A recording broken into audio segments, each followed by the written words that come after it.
Hello guys, welcome back to our channel circuit solution. तो कैसे हो आप लोग? आज हम गाइज हमारा जो बक कन्वर्टर होता है उसके बारे में आज हम देखने वाले हैं। गाइज जो लास्ट वीडियो थी उसके अंदर हमने एसएमपीएस की टोपोलॉजीज और उसके टाइप्स के बारे में देखा था। हमने ये देखा था कि कैसे एसएमपीएस हमारा कोई काम करता है। मैं हमने एक छोटा सा ओवरव्यू लिया था जिसके अंदर मैंने आपको बताया था कितने टाइप्स के हमारे कन्वर्टर्स रहते हैं, कितने टाइप के एसएमपीएस रहते हैं। तो गाइज उसमें से आज एक हम बेसिक आपकी एक टोपोलॉजी के बारे में देखेंगे जो हमारा बेसिकली वर्क कन्वर्टर रहेगा। तो उसके अंदर हमारे कैसे कंपोनेंट्स यूज होते हैं, क्या उसका वर्किंग प्रिंसिपल रहेगा, तो उसको आज हम देखने वाले हैं। तो चलिएगा इस वीडियो को स्टार्ट करते हैं। तो गाइज जब बक कन्वर्टर की अगर हम बात करें तो बक कन्वर्टर के अंदर क्या होता है कि गाइज हमने जो वोल्टेज दिया, वी इन वोल्टेज जो आएगा वो हमेशा वी आउटपुट से हमारा क्या रहता है, हमारा ज़्यादा रहता है। यानी कि वी हम ज़्यादा देंगे और वी आउटपुट में हमें कम मिलेगा। तो buck switching regulator is a one of the produce that DC output signals with the value less than the supplied input voltage। तो DC आउटपुट सिग्नल जो होगा वो आपका लेस होगा किसके, इनपुट सिग्नल से। तो इनपुट जो हमने सिग्नल दिया है उसका लेस देन हमारे आउटपुट पे मिलेगा। Hence is converter name is a step down converter. तो इसको हम स्टेप डाउन कन्वर्टर भी बोलते हैं। तो गाइस बेसिकली होगा क्या है कि जब हमें रिक्वायर्ड होता है कि हमारा जो एक, आप जैसे समझ सकते हो कि हमें एक रिक्वायर्ड है कि हम 12 वोल्ट के सर्किट को 4-5 वोल्ट में चलाना चाहते हैं और हमारे पास ऐसा कुछ सिस्टम नहीं है कि हम उसको डायरेक्टली 5 वोल्ट में कन्वर्ट कर सकें। हालांकि कन्वर्ट करने के बहुत सारे तरीके हैं, जैसे आप वोल्टेज रेगुलेटर भी यूज़ कर सकते हो या फिर और भी सारी चीज़ें यूज़ कर सकते हो। लेकिन एक इफ़िशिएंट वे वही है कि गाइज अगर आपको प्रॉपर इफ़िशियंसी में वर्क कराना है तो आपको बक कन्वर्टर का यूज़ करना पड़ेगा। तो वो बक कन्वर्टर तो बेसिकली वही है कि आपको ज़्यादा उसने वोल्टेज लिया और हमें आउटपुट में कम वोल्टेज दिया। तो ये हमारा क्या है, बक कन्वर्टर का बेसिक सा प्रिंसिपल है। तो अब इसके अंदर जो हमारा रहने वाला है वो क्या रहता है, तो उसको समझने से पहले गाइज आपको एक चीज़ और समझनी पड़ेगी, ये ड्यूटी साइकिल्स के बारे में। तो बक कन्वर्टर में बेसिकली हम करते क्या है, ये जैसे क्या है, अभी हम जैसे मैंने लास्ट टाइम भी आपको जो हमारा एसएमपीएस था उसके अंदर भी मैंने आपको बताया था कि हमारी ड्यूटी साइकिल्स क्या होती हैं। जैसे सपोज दैट अगर हमारा ये ड्यूटी साइकिल 10% है, यानी कि एसी के अंदर क्या होता है कि गाइज वो हमारा कितने टाइम तक हमारी ऑन रह रही है और कितने टाइम तक ऑफ रह रही है। तो जितने टाइम तक हमारी ऑन रह रही है वो हमारा परसेंट हमारा ड्यूटी साइकिल का कहलाता है। यानी कि एक कोई डिवाइस है, ठीक है, अभी एक कोई डिवाइस है वो केवल और केवल सपोज दैट अगर हम मान लेते हैं यहाँ पर, ये यहाँ से लेकर यहाँ पर जो हमारा टाइम का डिले है, मान लेते हैं हम यहाँ पर 5 सेकेंड है जस्ट सपोज। अभी ऐसा कुछ है नहीं, मैं प्रैक्टिकल वे में जस्ट नहीं बता रहा, जस्ट आप इमेज एज्यूम करके चलिए कि यहाँ से लेकर यहाँ तक का जो टाइम डिले है वो 5 सेकेंड है। तो कहीं जो 5 सेकेंड में ये कितने सेकेंड तक ऑन रहा डिवाइस, तो कितने सेकेंड तक ऑन रहा, ये आपका एक सेकेंड के लिए ऑन रहा और ये 5 सेकेंड के लिए बंद रहा, यानी कि 4 सेकेंड के लिए बंद रहा। तो ये इस तरीके से हम इसकी ड्यूटी साइकिल को डिफाइन करते हैं कि हमारा जो ड्यूटी साइकिल है वो यहाँ पर 10% हो गया, यानी कि 10% ही ड्यूटी साइकिल का टाइम का वो ऑन रहा। तो उससे होगा क्या गाइज कि जैसे हमारा यहाँ पर हमने कंट्रोलर सर्किट यूज़ करा है। अब कंट्रोलर सर्किट को हम क्या करेंगे गाइज, हम इसको ना डायरेक्टली यहाँ से और यहाँ पर हम सिग्नल को नहीं देंगे, हम इसको स्लाइसिस के फॉर्म में सिग्नल को देंगे। जैसे सपोज दैट हमारा ये वी इन है, तो वी इन हम डायरेक्टली इसमें आउटपुट में नहीं देंगे, हम क्या करेंगे, हम इसकी जो ड्यूटी साइकिल है उसको कम कर देंगे। अगर हम इसकी ड्यूटी साइकिल को कम कर देंगे तो होगा क्या गाइज कि आउटपुट में हमारा कम वोल्टेज आएगा। अगर हम इसकी ड्यूटी साइकिल को हम बढ़ा देते हैं तो गाइज वोल्टेज क्या होता है, हमारा बढ़ जाता है। जैसे कि मैंने एसएमपीएस के केस में भी बताया था कि अगर हम स्विचिंग को बढ़ा देते हैं तो हमारा आउटपुट साइड में वोल्टेज बढ़ जाता है। वही सीन यहाँ पर होगा। अगर हम इसकी स्विचिंग को कम कर देंगे तो क्या होगा गाइज कि हमारा जो आउटपुट का वोल्टेज है वो कम हो जाएगा, लेस देन इनपुट हो जाएगा। तो अगर जैसे अभी क्या है, अगर मैंने इसकी 50% ड्यूटी साइकिल कर दी तो 50% ही ये ऑन रहेगा, तो 50% ऑन रहेगा। उससे क्या होगा कि हमारा जो डिवाइस हैगा वो ज़्यादा देर तक हमारा काम करेगा, यानी कि ज़्यादा आउटपुट प्रोड्यूस करेगा। लेकिन अगर हमने इसकी स्विचिंग साइकिल को 10% कर दिया तो हमारा कम कर आउटपुट प्रेजेंट करेगा, तो हमारा कम यहाँ पर आउटपुट आने वाला है। तो गाइस यही इसका वर्किंग प्रिंसिपल रहेगा कि इसमें क्या होता है कि हम जस्ट एक कंट्रोलर सर्किट लगाते हैं। अब कंट्रोलर सर्किट के अंदर आपकी एक कंट्रोलर आईसी भी हो सकती है, मॉसफेट भी हो सकता है, आपका आईजीबीटी हो सकता है, एफईटी हो सकता है, आपका बीजेटी हो सकता है। तो वो आप के ऊपर डिपेंड रहता है कि आप क्या चीज़ उसको यूज़ कर रहे हो एज अ स्विचिंग रेगुलेशन के लिए। तो स्विचिंग रेगुलेशन के लिए आप बहुत सारी चीज़ें यूज़ कर सकते हो, जैसे मैंने बता दिया आईसी वगैरह हो गया, आईजीबीटी हो गई, मॉसफेट हो गए, तो वो उस तरीके की चीज़ें आप यूज़ कर सकते हो। तो इसमें वही हैगा कि हम अगर इसकी जो स्विचिंग है उसको हम कम ज़्यादा कर लें तो या आउटपुट में भी वोल्टेज हमारे कम ज़्यादा होंगे। तो वही इसका सिंपल सा काम करने का फंडा है। तो हमारा क्या है कि गाइज यहाँ से हमारा जो वोल्टेज आएगा वो इन हुआ, और हमारा अगर हम सपोज कर लेते हैं ये हमारा एक ट्रांजिस्टर है, तो ट्रांजिस्टर में क्या है कि अगर हमने बेस में हमें करंट दिया है तभी यहाँ से लेके यहाँ तक हमारा करंट पास होगा, अदरवाइज हमारा करंट पास नहीं होगा। तो हम क्या करेंगे यहाँ पर इसको पल्सेस प्रोवाइड करेंगे, लेकिन पल्स हम बहुत धीरे धीरे वे में एक स्लाइसिस की फॉर्म में प्रोवाइड करेंगे। आप ये देखो ना गाइज कि अगर मैं इतनी कम टाइम की पल्स इसको दूंगा तो ये कितना सही वर्क करेगा। तो अगर ये कम वर्क करेगा तो आउटपुट में प्रॉपर वोल्टेज आएगा ही नहीं। तो हमारा काम ही वही है, हमें क्या करना है, आउटपुट के वोल्टेज को कम करना है। तो वही हम यहाँ पर करने वाले हैं। तो अगर मैं इसको 30% इसकी ड्यूटी साइकिल को कर देता हूँ, यानी कि ये 3 सेकेंड तक ऑन रहेगा। आप सपोज करिए अब मैं 30% का मतलब ये नहीं होता है कि डायरेक्टली वो 3 सेकंड के लिए ऑन रहेगा। मैं जस्ट आपको समझाने के पर्पज़ से बता रहा हूँ। अगर यहाँ से लेके यहाँ तक आपका 5 का हैगा तो यहाँ पर 3 सेकंड हो गया, 2 सेकंड हो गया, जैसा भी उसका रहेगा तो वो ऑन रहेगा, बाकी के टाइम वो क्या रहेगा, ऑफ रहेगा।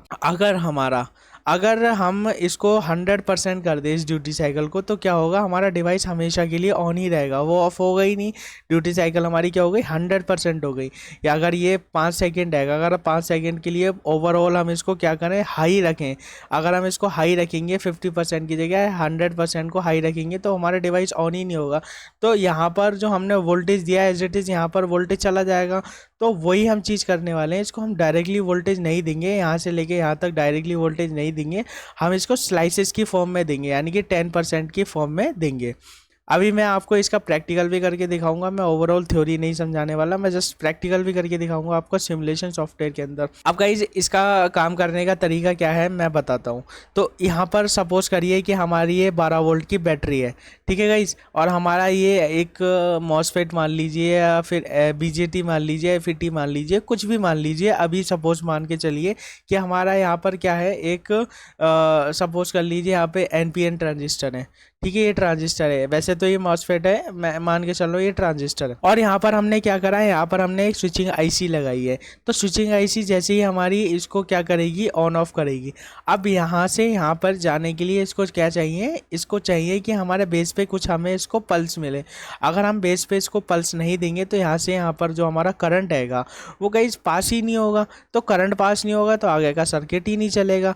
तो आगे का सर्किट को चलाने के लिए हमें क्या करना पड़ेगा, इसको पल्स देनी पड़ेगी। तो पल्स हम किसको देंगे, पल्स हम आईसी से देंगे। लेकिन गाइस पल्स हम क्या देंगे, स्लाइसिस के फॉर्म में देंगे। हम कभी डायरेक्टली फॉर्म में नहीं देंगे। हम 10 जैसे आपका ये 10% आएगा तो हम इसको 10% वाली पल्स देंगे। तो उससे क्या होगा गाइस कि हमारा जो आउटपुट है वो ऑब्वियसली हमारा कम हो जाएगा। तो इसका काम करने का सिंपल सा मेथड यही है कि अगर हम इसकी स्विचिंग को कंट्रोल कर ले, जो हमारा ये मॉसफेट लगा है, हम इसकी स्विचिंग को कंट्रोल कर ले तो हमारा जो आउटपुट है वो चेंज होता रहेगा। अब गाइस बात तो ये हो गई कि हमारा जो आउटपुट है वो तो चेंज हो गया। लेकिन गाइस अभी क्या है कि हमने जैसे इसको स्विचिंग प्रोवाइड करें यहाँ पर, तो हमारा जो आउटपुट होगा गाइस वो स्मूथ तो होगा नहीं, क्योंकि हम यहाँ पर स्विचिंग वाला आउटपुट दे रहे हैं। जैसे कि आपका हमारा जैसे हम आप सपोज करिए कि आपका जो एसएमपीएस के अंदर रहेगा, एसएमपीएस के अंदर ही भी जब हमारा स्विचिंग सेक्शन आउटपुट प्रोड्यूस करता है तो वो डायरेक्टली डीसी नहीं देता, प्योर डीसी नहीं देता। उसके अंदर क्या होता है, रिपल्स होते हैं, यानी कि वो एसी सिग्नल प्रोवाइड करता है, हमें डीसी सिग्नल नहीं देता। मतलब तो आप कह सकते हो कि इसको हमें स्मूथ करने के लिए हमें क्या करना पड़ेगा, हमें फ़िल्टर लगाना पड़ेगा। तो फ़िल्टर हम जैसे लगाएंगे, यानी कि ये कैपेसिटर हम लगाएंगे, तो हमारा क्या होगा गाइस कि हमारे जो जो भी रिपल्स आएंगे, जो भी हमारे यहाँ से यहाँ तक के आउटपुट में हमारे रिपल्स आ रहे हैं, तो वो हमारे इससे क्या हो जाएंगे, स्मूथ हो जाएंगे इस कैपेसिटर से। कैपेसिटर से हम यहाँ पर लगा देंगे। तो बेसिकली यहाँ पर ये कैपेसिटर और ये इंडक्टर मिलके एक लो पास फिल्टर को बना रहे हैं। तो लो पास फिल्टर का हमारा काम यही है कि हमारा जो रिपल्स हैगा, जो हमारी अनवांटेड सिग्नल हैगा, उसको हमारा कम कर देगा। तो जो हमारी एफिशिएंसी थी गाइज वो यहाँ पर बढ़ गई इस कैपेसिटर को लगाने से, हमारे रिपल्स खत्म हो गए। क्योंकि गाइज हमारा जो मॉसफेट का आउटपुट होगा वो स्मूथ तो डीसी होगा ही नहीं, तो क्योंकि हम यहाँ पर इसको स्विचिंग दे रहे हैं तो स्मूथ तो होगा ही नहीं। तो हमारा इसको स्मूथ करने के लिए हम यहाँ पर लो पास फिल्टर का यूज़ कर रहे हैं। तो हमारा ये कैपेसिटर क्या करेगा, इसको स्मूथ कर देगा। अब गाइस कैपेसिटर क्या होगा कि प्रॉपर्टी उसकी यही होती है कि हमारा जो कैपेसिटर हैगा, अगर हम उसको लगा देते हैं डायरेक्टली, यहाँ पर हम इंडक्टर का यूज़ नहीं भी कर सकते हैं, कोई इशू नहीं है। लेकिन गाइस अभी होगा क्या कि हमारा जो कैपेसिटर रहेगा वो एकदम वोल्टेज को अडेप्ट करता है। जैसे ही उसको वोल्टेज मिलता है तो अडेप्ट करता है एकदम। तो उसको रोकने के लिए यहाँ पर हमने एक इंडक्टर का यूज़ करा है। अगर हम इस कैपेसिटर को डायरेक्टली लगा देंगे तो उससे होगा क्या, इसकी जो प्लेट्स हैंगी उन पे लोड पड़ेगा, उनको हाई टेम्परेचर की वजह से कैपेसिटर के ख़राब भी हो सकता है, ब्लास्ट वगैरह हो सकता है, और फिर और भी लीकेज वगैरह भी हो सकता है। तो उस चीज़ को हम रेक्टिफाई करने के लिए यहाँ पर क्या लगाएंगे, यहाँ पर एक इंडक्टर कॉइल लगाएंगे, जो बेसिकली आपका करेगा क्या, इसको एकदम चार्ज नहीं होने देगा। क्योंकि गाइज हमारा जो सिग्नल आएगा वो हो सकता है कि यहाँ पर पल्सेटिंग हो, तो पल्सेटिंग में क्या होगा कि एकदम चार्ज होगा डिस्चार्ज होगा, चार्ज होगा डिस्चार्ज होगा, तो वो एकदम काम नहीं होगा। इंडक्टर क्या करेगा, उसको एकदम से वोल्टेज को अडेप्ट नहीं करने देगा। तो यहाँ पर हमने क्या करा है, एक इंडक्टर लगाया ताकि ये कैपेसिटर हमारा ख़राब ना हो। और यहाँ पर एक इंडक्टर एक फ़िल्टर का काम भी कर सकता है। तो यहाँ पर एक कैपेसिटर और इंडक्टर मिला के एक लो पास फिल्टर यहाँ पर बेसिकली डिज़ाइन हो रहा है। अब बात कर लेते गाइज कि हमारा जो ये हैगा, ये यहाँ तक आउटपुट तो हमारा आ गया। अब हमने ये डायोड क्यों लगाया है, अब मान के चलिए गाइस हम भी हमारा जो ये आउटपुट तो हमारा काम कर रहा है, कोई इशू नहीं है। लेकिन डायोड हमारा लगाने का सबसे बड़ा मेन पर्पस ये है क्योंकि गाइस अभी हमारा ये इंडक्टर है, तो इंडक्टर की प्रॉपर्टी भी यही होती है गाइस कि जब इसकी जो ड्यूटी साइकिल है वो ऑफ में जाएगी तो इसकी जो मैग्नेटिक फील्ड है तो वो कोलैप्स करेगी, यानी कि सिकुड़ेगी। तो वो कोलैप्स करेगी तो इसकी पोलैरिटी चेंज हो जाएगी। लेट सपोज अगर हमारा यहाँ पर, तो गाइस अभी लेट सपोज कर लेते हैं कि जो इसकी पोलैरिटी है वो प्लस निगेटिव है। तो गाइज अभी क्या होगा, जैसे हमारा यहाँ से यहाँ तक करंट जब हमारा जा रहा है, हमारा वोल्टेज यहाँ पे जा रहा है, आउटपुट साइड में हमारा काम हो रहा है, कोई इशू नहीं है। लेकिन जैसे हमारी ये पॉजिटिव साइकिल यहाँ पर आई, पॉजिटिव साइकिल आई, तो ये सपोज कर लेते हैं कि हमने 10% स्विचिंग दी है, तो ये पॉजिटिव आई यहाँ पर। तो पॉजिटिव में यहाँ पर क्या होगा कि पॉजिटिव जाएगी, निगेटिव चली जाएगी। ठीक है गाइज, तो ये केस तो हो गया हमारा पॉजिटिव साइकिल का। लेकिन बात करते हैं जब हमारा यहाँ पर ये निगेटिव साइकिल है, यानी कि जब हमारा ये ऑफ टाइम आएगा। ऑन टाइम में तो ये 10% में ये ऑन रहा, लेकिन जैसे ही हमारा ये ऑफ टाइम आएगा तो होगा क्या कि इसकी जो पोलैरिटी है वो रिवर्स होगी। क्योंकि गाइस इंडक्टर की प्रॉपर्टी है कि वो एक तरीके से आपका बैक ईएमएफ प्रोड्यूस करता है। तो यहाँ पर जो हमारा पोलैरिटी है वो रिवर्स हो जाएगी। जब इसका ऑफ टाइम आएगा तो इसकी पोलैरिटी ये रिवर्स हो जाएगी, क्योंकि ये हमारा एक तरीके से मैग्नेटिक फील्ड स्टोर, यानी कि एक तरीके से मैग्नेटिक फील्ड के रूप में चार्ज हो गया। तो ये हमारा क्या करेगा, ये इसकी पोलैरिटी को रिवर्स कर देगा। तो पोलैरिटी जैसे ही रिवर्स हो जाएगी गाइस, तो हमारा जो हमारा करंट हैगा यहाँ पर निगेटिव हो गया। तो निगेटिव करंट को हमारा जब इधर ना चला जाए तो हमें क्या करना पड़ेगा, उसको क्या करना पड़ेगा, ग्राउंड करना पड़ेगा। तो उसके लिए हमने यहाँ पर एक डायोड लगाया हुआ है। तो ये हमारा निगेटिव से हमारा क्या होगा, क्योंकि ये रिवर्स वाइज में, तो ये हमारा निगेटिव से होके ग्राउंड में चला जाएगा। और हमारा जो एक्स्ट्रा वोल्टेज है जो हमें नहीं चाहिए, रिपल्स चाहिए, वो हमारे क्या हो जाएंगे, ग्राउंड हो जाएंगे यहाँ पर जाके। तो गाइस उसी को यहाँ पर बैक ईएमएफ से बचने के लिए हमने क्या करा है कि यहाँ पर एक डायोड लगा दिया है, क्योंकि हमारा ताकि यहाँ पर करंट, अनवांटेड करंट ना जाए और हमारा जो आउटपुट हैगा वो वहाँ पर स्मूथ आ सके।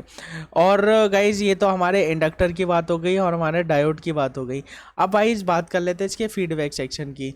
अब एक मान के चलिए कि आप यहाँ पर हमारा लो आउटपुट तो हमारा आ रहा है, लेकिन गाइज अब इसके आउटपुट को, अब इसको कैसे पता चलेगा कि इसका आउटपुट कितना हो गया, क्योंकि गाइज अभी हम SMPS डिज़ाइन कर रहे हैं। तो SMPS की खास बात तो यही होती है कि वो रेगुलेटेड पावर सप्लाई है। एक तरीके से आप कह सकते हो कि जो आउटपुट आ रहा है वो स्टेबल रहना चाहिए। ऐसा नहीं हो कि आउटपुट में हमारे, इनपुट में हम कुछ और वोल्टेज दे रहे हैं, आउटपुट में हमारे कुछ और आ रहा है।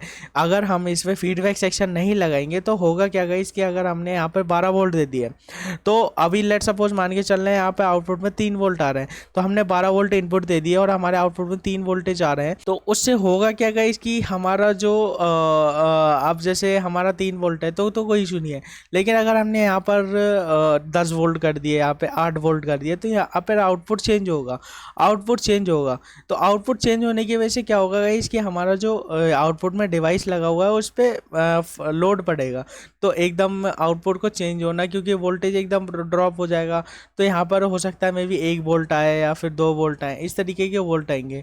तो उस कंडीशन में भी हमें क्या है, तो हमें उस कंडीशन में आईसी को ड्यूटी साइकिल, जो आईसी की ड्यूटी साइकिल है उसको बढ़ाना पड़ेगा ताकि आउटपुट के वोल्टेज बढ़े। वही सिंपल सा तरीका वही है गाइस SMPS वाला, जैसे मैंने आपको पहले की फ्लाईबैक वाली वीडियोज़ में भी बता रखा है कि अगर हम स्विचिंग को बढ़ा देते हैं तो हमारे आउटपुट साइड में वोल्टेज बढ़ जाता है, अगर हम स्विचिंग को कम कर देते हैं तो हमारे आउटपुट साइड की जो वोल्टेज है वो कम हो जाती है।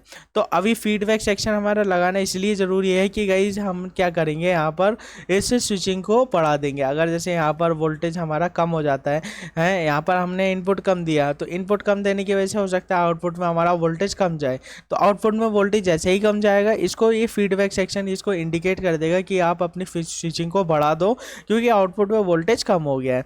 तो यहाँ पर हमें एक फीडबैक सेक्शन भी लगाना हमारा ज़रूरी रहता है अगर हमें से रेगुलेटेड पावर सप्लाई को डिज़ाइन करना है। अगर हम रेगुलेटेड पावर सप्लाई नहीं बनाना चाहते तो हम फीडबैक सेक्शन नहीं भी लगा सकते, कोई इशू नहीं है। तो यहाँ पर सिंपल सा यही फंडा हैगा कि हमारा स्विचिंग पे सारी चीज़ें डिपेंड करती हैं। तो ये तो गाइस कि ये था कि हमारा सर्किट का ओवरव्यू कि हमारा सर्किट बेसिकली काम कैसे कर रहा है बक कन्वर्टर के अंदर। अब देख लेते गाइस कि ये प्रैक्टिकल वे में कैसे काम कर रहा है। तो चलिए गाइस उसके लिए चलते हैं अपने प्रोटीएस के अंदर। तो गाइस अभी हम आ चुके हैं अपने प्रोटीएस के अंदर। इसके अंदर मैंने, आप जैसे यहाँ पर देख पा रहे हो, मैंने कई सारे कंपोनेंट्स यहाँ पे सेलेक्ट करे हैं। एक ये NPN ट्रांजिस्टर रहेगा जैसे कि मैंने आपको बताया था। दूसरा हमारा ये डायोड हैगा जो मैंने बेसिकली आपका रिवर्स वाइस में कनेक्ट करा है। एक इंडक्टर रहेगा मेरा। अभी मैंने कैपेसिटर को कनेक्ट नहीं करा है गाइस, अभी मैं कैपेसिटर को कनेक्ट नहीं कर रहा। ये मैं ऑसिलोस्कोप यूज़ कर रहा हूँ ताकि मैं इसको आउटपुट वेव को आपको दिखा सकूँ कि आउटपुट वेव में क्या इसकी फ्रिक्वेंसी आ रही है, क्या इसमें रिपल्स आ रहे हैं, किस टाइप की आपकी पल्सेस यहाँ पे जनरेट हो रही है। बाकी गाइज यहाँ पर मैंने वोल्टेज को आपको इन करने के लिए यहाँ पर हमने एक वोल्ट मीटर यूज़ करा है और यहाँ पर हम एक वोल्ट मीटर और भी यूज़ कर सकते हैं। जैसे मैं यहाँ पर एक वोल्ट मीटर और ले लेता हूँ, जैसे हमारा जो इसको मैंने ग्राउंड कर दिया गाइज। अभी क्या होगा कि हमारे इनपुट पे जो वोल्टेज आ रहे हैं और आउटपुट पे वोल्टेज आ रहा है वो इन वोल्ट मीटर्स में हम देख सकते हैं। बाकी गाइज हमने यहाँ पर एक स्विचिंग IC के लिए जगह पे हमने एक स्विचिंग यहाँ पर आपका यहाँ, क्योंकि जब हमारा जो सॉफ्टवेयर रहेगा जो हमारा, उसके अंदर हमें कई सारे ट्रिगर्स मिल जाते हैं, जैसे कि हमारे कई सारे ऑप्शंस मिल जाते हैं जिसके अंदर हम यूज़ कर सकते हैं। जैसे कि इसके अंदर कई सारे हमारे जनरेटर्स मिल जाते हैं। जैसे हमारा जो आप कह सकते हो एक तरीके से ये ऑसिलेटर सर्किट हो गया, फिर फंक्शन जनरेटर भी कह सकते हो। तो ये हमारा फंक्शन जनरेटर रहेगा जो बेसिकली आपकी पल्स को प्रोड्यूस कर रहा है। तो अगर मैं इस पर आपको क्लिक करके दिखाऊँ तो जैसे मैंने यहाँ पर देख सकते हो यहाँ पर आप इससे कई सारी पल्स को जनरेट कर सकते हो। जैसे आपकी साइन वेव हो गई, DC हो गई, पल्स हो गई आपकी, और भी सारी चीज़ें, क्लॉक हो गई, पैटर्न हो गई, बहुत सारी चीज़ें आप इससे जनरेट कर सकते हो। तो एक तरीके से आपका ये फंक्शन जनरेटर रहेगा। इसके अंदर आप पल्स विड्थ यानी कि जो आपकी परसेंट, यानी कि कितने परसेंट में आप इसको चलाना चाहते हो। जैसे कि मैं आपको इसमें बता रहा था कि हमारी कितनी परसेंट आपकी ड्यूटी साइकिल है, तो पल्स विड्थ परसेंट का मतलब वही है कि आपकी ड्यूटी साइकिल कितनी रहने वाली है, कितनी फ्रीक्वेंसी पे वो आपकी काम करेगी। तो वो यहाँ पर आपको सेलेक्ट करना है। तो अभी मैंने 100 हर्ट्ज डाला हुआ है गाइस। बाकी का क्या है, यहाँ पर जो हमारे कंपोनेंट्स आएंगे वो ऑल ओवर हो गए। तो अभी मैंने यहाँ पर कैपेसिटर कनेक्ट नहीं कराया, मैं जस्ट आपको इसको एक बार चला के मैं दिखाता हूँ कि यहाँ पर हमारे कितने वोल्ट यहाँ पर आ रहे हैं। तो पहले तो गाइज आप ये देख लीजिए कि यहाँ पर हमारे 20 वोल्ट आएगा और 20 वोल्ट ये हमारा इन ले रहा है। देन आउटपुट में हमारा क्या दे रहा है, हमारा 4 वोल्ट दे रहा है। ठीक है गाइस। तो यहाँ पर हमारा 20 वोल्ट हमारा इन गया है और आउटपुट में हमारा 4 वोल्ट आ गया। तो यहाँ पर ही हमारा ये सिस्टम तो डिज़ाइन हो गया है, लेकिन अभी देख लेते हैं कि इसका आउटपुट किस टाइप का है। तो इसके आउटपुट को देखने के लिए गाइस हम क्या करेंगे, यहाँ पर हमने एक ऑसिलोस्कोप का यूज़ करा है, जिसके अंदर हम इसकी आउटपुट को देखने वाले गाइस। तो इसके आउटपुट को हम देखेंगे इस तरीके से। तो देखिए गाइज, अभी जो इसकी आउटपुट आ रही है गाइज वो इस तरीके की आ रही है। आप जैसे यहाँ पर देख पा रहे हो, यहाँ पर ये आपकी इस तरीके की इसकी आउटपुट आ रही है। तो ये चैनल नंबर 1 से कनेक्ट करा है मैंने। तो अभी चैनल नंबर 1 पे क्या हो रहा है गाइज कि हमारी जो आउटपुट आएगी वो हमारी क्या है, वो हमारी AC सिग्नल की तरह आ रही है। ये पल्स फॉर्म में इसकी आउटपुट हमारी यहाँ पर शो हो रही है। और पल्स फॉर्म में शो होने की वजह से क्या है इसकी कि अभी हमारा कैपेसिटर नहीं लगा हुआ है, इसलिए यहाँ पर ये हमारी पल्स फॉर्म में शो हो रही है। मैं इसकी आपको विड्थ भी बढ़ा के दिखा सकता हूँ और कम भी कर सकते हैं इसकी विड्थ को। और बाकी का गाइज मैंने एक ऑसिलोस्कोप के ऊपर भी वीडियो बना रखी है, जिसके अंदर मैंने आपको ये पूरा चला के बताया कि हमारा कैसे काम करता है। उस तरीके से हमने इसको बताया है, चला के बताया। तो आपने अगर वो वीडियो ना देखी हो तो वो भी वीडियो देख लीजिए। और बाकी का क्या है इसकी, हमारा जो ऑसिलोस्कोप है वो हमारा अभी कनेक्टेड है। अभी हम क्या करेंगे गाइज, अभी हमने तो ये देख लिया कि हमारी जो AC वेवफॉर्म है, यानी कि जो आउटपुट है हमारा, आउटपुट तो आ रहा है लेकिन वो हमारा प्योर DC नहीं है। तो प्योर DC के लिए हम क्या करेंगे, यहाँ पर एक कैपेसिटर को ऐड करेंगे। तो चलिए गाइज, मैं अभी इसमें एक कैपेसिटर को ऐड करता हूँ। तो कैपेसिटर में ऐड करने के लिए मैं क्या करूँगा, यहाँ पर जस्ट यहाँ पर एक कैपेसिटर को सेलेक्ट कर लूँगा। और कैपेसिटर को सेलेक्ट करने के बाद मैं गाइज यहाँ पे आउटपुट साइड में इसको कैपेसिटर को सेलेक्ट कर लेता हूँ। अब यहाँ पर जो पहले तो मैं इसकी जो वैल्यू हैगी वो 1 नैनो फैराड रखूँगा। तो मैं 1 नैनो फैराड इसकी वैल्यू को रखने वाला हूँ। तो यहाँ पर मैं 1 नैनो फैराड इसकी वैल्यू को रखने वाला हूँ। उसके बाद एक बार चला के देख लेते गाइज। तो जैसे ही हमारा कैपेसिटर लगा है, यहाँ पर कुछ यहाँ पर बदला यहाँ पर सिस्टम। यहाँ पर जो वेव हैगी वो हमारी कुछ हद तक यहाँ पर क्या हुई, स्मूथ हुई। तो हमारी जो वेव फॉर्म हैगी स्मूथ हो चुकी है यहाँ पर, जैसे कि आप यहाँ पर देख पा रहे हो।